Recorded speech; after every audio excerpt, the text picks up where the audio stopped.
जय श्री कृष्ण। राधे राधे। तो आज हम आपके लिए लेकर आए हैं 10वें नंबर की कामदा एकादशी, जो चैत्र मास के शुक्ल पक्ष की एकादशी की व्रत कथा है। हमने आपको बताया था कि एक साल में पूरी 26 एकादशियां होती है, तो जिसमें से यह 10वें नंबर की एकादशी है कामदा एकादशी, जो चैत्र मास के शुक्ल पक्ष में आती है। तो आइए आज हम आपको इसकी कथा सुनाएंगे, तो सभी लोग ध्यानपूर्वक सुनिए। कामदा एकादशी की व्रत कथा सुनने व पढ़ने से आपको वाजपेयी यज्ञ का फल प्राप्त होगा। तो चलो सुनते हैं कामदा एकादशी की व्रत कथा। धर्मराज युधिष्ठिर कहने लगे कि हे भगवान, मैं आपको कोटि कोटि नमस्कार करता हूँ। अब आप कृपा करके चैत्र शुक्ल पक्ष की एकादशी का महात्म्य कहिए। श्री कृष्ण कहने लगे, हे धर्मराज, यह प्रश्न एक समय राजा दिलीप ने गुरु वशिष्ठ जी से किया था, और जो समाधान उन्होंने किया है वह मैं तुमसे कहता हूँ। प्राचीन काल में भोगीपुर नामक एक नगर था। वहाँ पर अनेक ऐश्वर्यों से युक्त पुंडरीक नाम का एक राजा राज्य करता था। भोगीपुर नगर में अनेक अप्सराएं, किन्नर तथा गंधर्व वास करते थे। उनमें से एक जगह ललिता और ललित नाम के दो स्त्री पुरुष अत्यंत वैभवशाली घर में निवास करते थे। उन दोनों में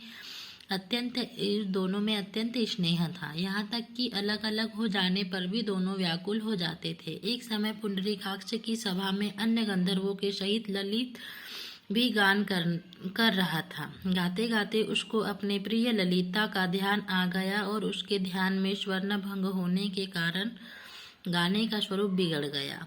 ललित के मन के भाव जानकर कक्रोट नामक नाग ने पद भंग होने के कारण राजा से कह दिया। तब पुंडरीकाक्ष ने क्रोधापूर्वक कहा कि तू मेरे सामने गाता हुआ अपनी स्त्री का स्मरण कर रहा है, अतः तू कच्चा मांस और मनुष्य को खाने वाला राक्षस बनकर अपने किए कर्मों का फल भोग। पुंडरीक के श्राप से ललित उसी क्षण महाकाय विकराल राक्षस हो गया। उसका मुख अत्यंत भयंकर, नेत्र सूर्य चंद्रमा की तरह प्रदीप्त तथा मुख से अग्नि निकलने लगी। उसकी नाक पर्वत की कंदरा के समान विशाल हो गई और गर्दन पर्वत के समान लगने लगी। सिर के बाल पर्वतों पर खड़े वृक्षों के समान लगने लगे तथा भुजाएं अत्यंत लंबी हो गई। कुल मिलाकर उसका शरीर 8 योजन के विस्तार में हो गया। इस प्रकार राक्षस होकर वह अनेक प्रकार के दुख भोगने लगा। जब उसकी प्रियतमा ललिता को यह सब वृत्तांत मालूम हुआ तो उसको अत्यंत खेद हुआ, और वह अपने पति के उद्धार का यत्न सोचने लगी। वह राक्षस अब अनेक प्रकार के घोर दुख सहते हुए घने वनों में रहने लगा। उसकी स्त्री उसके पीछे पीछे जाती और अनेक प्रकार के विलाप करती रहती। एक बार ललिता अपने पति के पीछे घूमती घूमती विंध्याचल पर्वत पर चली गई, जहाँ पर श्रृंगी ऋषि का आश्रम था।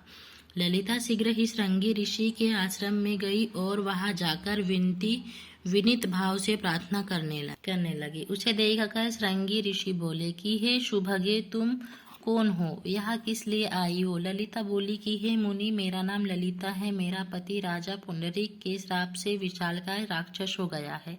इसका मुझे महान दुख है। इसके उद्धार का कोई उपाय बताइए। श्रृंगी ऋषि बोले, हे गंधर्व कन्या, अब चैत्र शुक्ल एकादशी आने वाली है, जिसका नाम कामदा एकादशी है।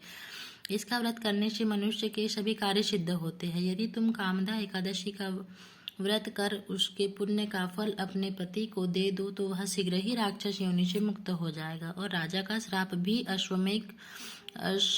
अश्वमेव शांत हो जाएगा।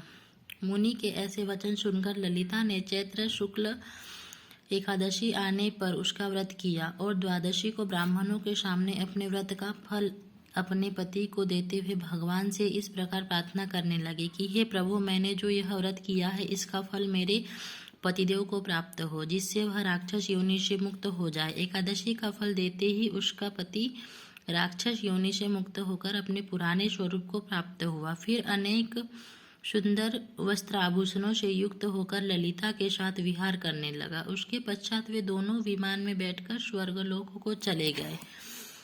वशिष्ठ मुनि कहने लगे कि हे राजन, इस व्रत को विधि पूर्वक करने से समस्त पाप नाश को प्राप्त हो जाते हैं तथा राक्षस आदि को योनि भी छूट जाती है। संसार में इसके बराबर कोई और दूसरा व्रत नहीं है। इसकी कथा पढ़ने व सुनने से वाजपेयी यज्ञ का फल प्राप्त होता है। तो यहाँ पर हमारी आज की कथा कामदा एकादशी कथा संपूर्ण हुई। कथा अच्छी लगे तो लाइक एवं सब्सक्राइब कीजिए। राधे राधे।